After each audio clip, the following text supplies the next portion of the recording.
এরশাদ বিরোধী আন্দোলনেও সংগ্রাম লড়াই করে আমরা বিজয় অর্জন করেছি।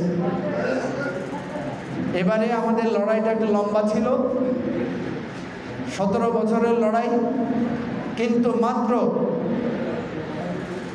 আপনারা জানেন যে মাত্র 35 দিন, কেমন 36 দিন, 36 জুলাই আমরা যেটাকে বলি, মাত্র 36 দিনের একটা সংগ্রামী লড়াইতে আমরা বাংলাদেশের সবচাইতে বড় স্বৈরাচার ফ্যাসিবাদকে আমরা পরাজিত করতে পেরেছি। যদিও আমাদের অনেক রক্ত, অনেক প্রাণ আমাদেরকে বিসর্জন দিতে হয়েছে। এখানে যেহেতু সাংবাদিক ভাইরা আছেন, আমি জাতীয় রাজনীতির কিছু কথা বলবো, তারপর আমার ফেনীর জনগণ এবং বিশেষ করে কাজিরবাগের ভাই বোনদের উদ্দেশ্যে যারা আজকে আসছেন তাদের উদ্দেশ্যে কিছু কথা বলবো। আপনারা জানেন যে সরকার একটা রোড ম্যাপ দিয়েছে। কেন দিয়েছে? আমরা এটা নিয়ে দাবি জানাচ্ছিলাম। প্রধান রাজনৈতিক দল বা শীর্ষস্থানীয় রাজনৈতিক দল বিএনপির পক্ষ থেকে বারবার দাবি আসছিল যে একটা রোড ম্যাপ দিতে হবে, নির্বাচনের তারিখ ঘোষণা করতে হবে।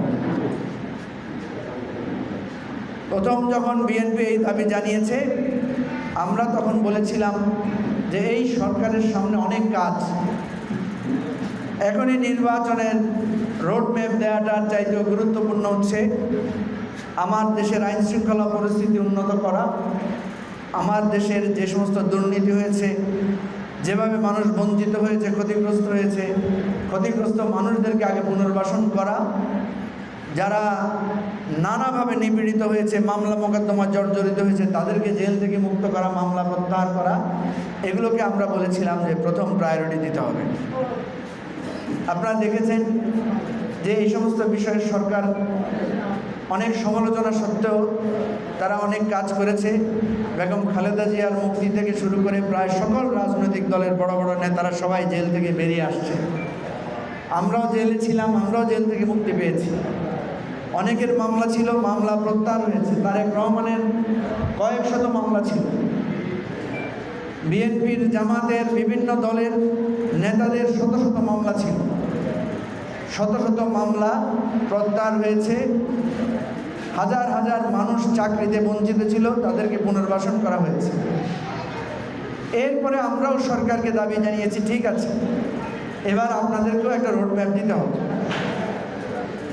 তো আপনারা দেখেছেন ইলেকশন ঈদের আগের দিন অন্তর্বর্তীকালীন সরকারের প্রধান প্রফেসর ডক্টর ইউনূস সাহেব একটা রোডম্যাপ দিয়েছেন।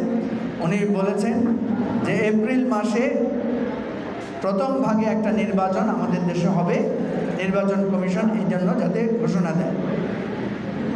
এর বাইরে উনি আরও অনেকগুলো কথা বলেছেন। উনি বলেছেন